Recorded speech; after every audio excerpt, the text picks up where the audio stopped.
Assalamualaikum warahmatullahi wabarakatuh. Kembali lagi bersama Al-Faqih di pelajaran sejarah kebudayaan Islam untuk kelas 9, yang kali ini kita akan mengenal Wali Songo. Nah, ini sebenarnya Wali Songo ini agak panjang sebenarnya. Nah, oke, yang pertama, siapa itu Wali Songo? Nah, wali yang dimaksud adalah waliullah yang mempunyai makna orang yang mencintai dan dicintai Allah Subhanahu wa taala. Adapun kata songo berasal dari bahasa Jawa yang bermakna 9. Jadi wali songo berarti wali 9 yang mencintai dan dicintai Allah. Mereka dipandang sebagai pemimpin dari sejumlah mubalik Islam di Nusantara. Oke, jadi sebelum masuk ke ini, jadi wali songo itu ya adalah sebutan untuk mereka para pendakwah di Indonesia. Nah, pendakwah di Indonesia yang mana pada saat itu nampak kelebihan-kelebihan pada diri mereka. Nah, pokoknya tuh kenapa Islam sekarang di Indonesia ini semakin luas dan nggak terpisahkan dari adat istiadat kebudayaan yang ada. Nah, itu karena jasa dari para wali songo. Oke, yang pertama, yang wali 9, ada yang pertama Sunan Gresik. Nah, Sunan Gresik ini atau namanya adalah Maulana Malik Ibrahim, dikenal dengan nama Maulana Maghribi karena berasal dari wilayah Maghribi atau Afrika Utara. Sunan Gresik diyakini sebagai pelopor penyebaran agama Islam pertama di Pulau Jawa. Walaupun bukan orang Jawa, tapi ia mampu mengatasi keadaan masyarakat setempat dan menerapkan metode dakwah yang tepat untuk menarik simpati masyarakat kepada Islam. Di antara upayanya yaitu menghilangkan sistem kasta dalam masyarakat.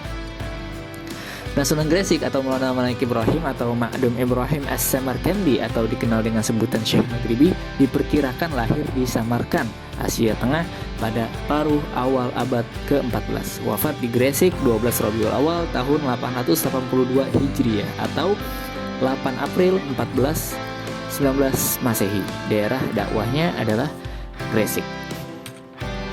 Oke, yang kedua ada Sunan Ampel. Nah, Sunan Ampel memulai dakwahnya dari sebuah pesantren yang didirikan di Ampel Denta atau dekat Surabaya. Sunan Ampel dikenal sebagai wali yang tidak setuju terhadap adat istiadat masyarakat Jawa pada masa itu. Misalnya kebiasaan mengadakan sesaji atau selamatan. Namun para wali lain berpendapat bahwa hal itu tidak dapat dihilangkan dengan segera, melainkan dengan cara memasukkan nilai-nilai Islami di dalamnya. Sunan Ampel juga dianggap sebagai penerus cita-cita dan perjuangan Sunan Gresik. Nah, jadi di sini nih kenapa ada cara selamatan gitu-gitu. Nah, karena itu istiadat atau kebiasaan-kebiasaan yang udah ada di masyarakat kita ya, yang awalnya itu bertentangan dengan ajaran Islam. Nah, dengan dakwahnya sunan-sunan ini, nah mereka tuh nggak langsung menghilangkan adat-adat tersebut karena pasti susah gitu. Jadi mereka memasukkan di adat-adat tersebut itu nilai-nilai Islami, tapi yang tidak bertentangan dengan ajaran Islam itu sendiri. Oke, Sunan Ampel atau Raden Rahmat, namanya Raden Rahmat, itu lahir di Campa pada 1401 Masehi. Daerah dakwahnya yaitu Surabaya dan Demak. Sunan Ampel diperkirakan wafat pada tahun 1481 Masehi di Demak dan dimakamkan di sebelah barat Masjid Ampel, Surabaya. Yang ketiga ada Sunan Bonang. Nah, Sunan Bonang ini termasuk wali yang menyebarkan agama Islam dengan cara menyesuaikan kebudayaan masyarakat Jawa seperti wayang dan musik gamelan. Setiap bait lagu diselingi dengan ucapan 2 kalimat syahadat atau syahadatain, sehingga musik gamelan yang mengiringinya dikenal dengan istilah sekaten.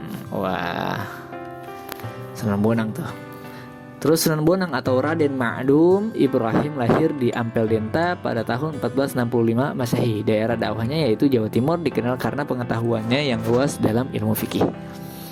Oke, selanjutnya yang keempat ya, ada Sunan Giri. Nah, Sunan Giri ini aslinya bernama Raden Paku, merupakan seorang wali yang menyebarkan agama Islam dengan menitik beratkan pada bidang pendidikan.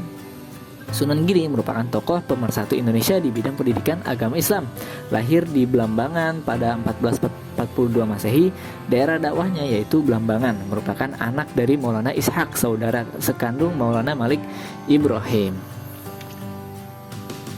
Lanjut, ada Sunan Derajat. Nah, Sunan Derajat ini dikenal sebagai seorang wali yang berjiwa sosial tinggi.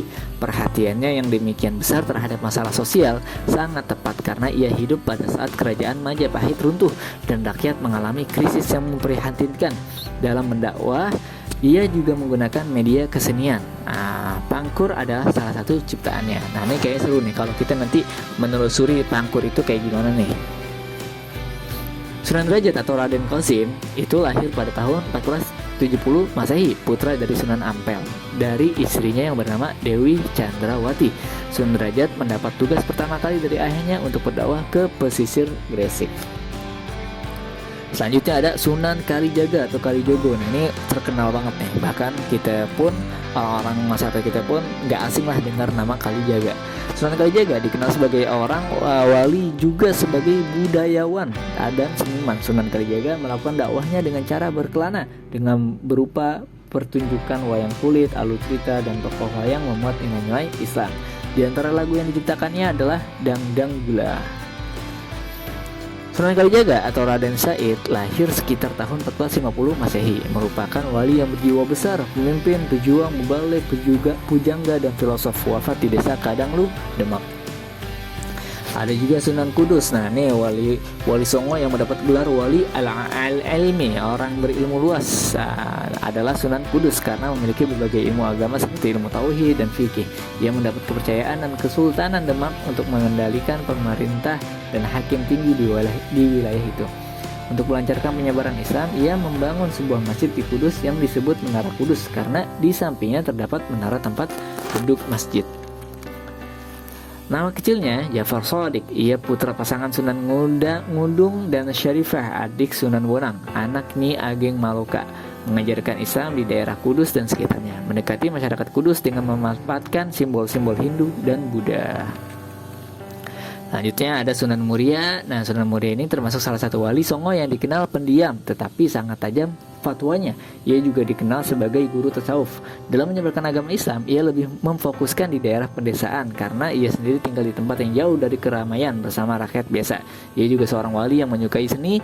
Dua tembang bernuansa Islam hasil ciptaannya adalah Sinom dan Kinanti. Nama kecilnya adalah Raden Prawoto, berdakwah di sekitar Gunung Muria.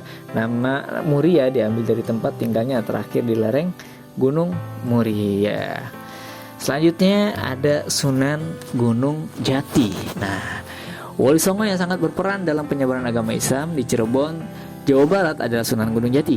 Ia merupakan cucu Raja Pajajaran yang lahir di Mekah setelah dewasa. Ia memilih berdakwah di Jawa dan menggantikan kedudukan pamannya dan berhasil menjadikan Cirebon sebagai kerajaan Islam pertama di Jawa Barat. Sunan Gunung Jati atau Syarif Hidayatullah lahir tahun 1448 Masehi. Daerah dakwahnya adalah Jawa Barat. Pada tahun 1568 Masehi, Sunan Gunung Jati wafat dalam usia 120 tahun di Cirebon. Wah. Nah, itu sekian kita mengenal 9 wali Songo yang harus kita kenal lah perjuangannya. Jadi kalau kita flashback ke pelajaran-pelajaran sebelumnya, apalagi ketika penyebaran agama Islam di Indonesia yang mana masuk ke tahap kerajaan-kerajaan Islam di Indonesia, itu gak lepas dari peranan para wali Songo. Khususnya lebih-lebihnya itu kerajaan-kerajaan Islam yang ada di Pulau Jawa. Walaupun begitu, yang lainnya juga berkaitan, yang ada di Samudra Pasai, yang ada di yang ada di daerah Sulawesi, yang ada di Sumatera, Jawa, dan lain sebagainya itu berkaitan. Tapi yang paling berkesan itu, yang paling kelihatan pengaruhnya itu ada di Pulau Jawa. Oke, cukup sekian. Jadi emang sengaja episode kali ini itu tuh cuman pengen mengenali 9 wali secara garis besar. Nah, karena ini pelajaran wali Songo ini kalau kita pengen mengenal lebih dalam itu butuh waktu yang cukup lama. Makanya saya pengen nanti kalian itu ngebuat satu infografis satu tokoh, masing-masing tokoh nih. Jadi ada 9 wali, jadi ada 9 tokoh. Nah, itu nanti dibagi-bagi absen nomor berapa itu bikin tokoh Sunan Gresik, tokoh nomor absen sekian bikin Sunan Ampel dan seterusnya begitu. Oke, cukup sekian dari saya. Kurang lebihnya maafin kalau penjelasannya kurang jelas, karena ya begitu adanya. Assalamualaikum warahmatullahi wabarakatuh.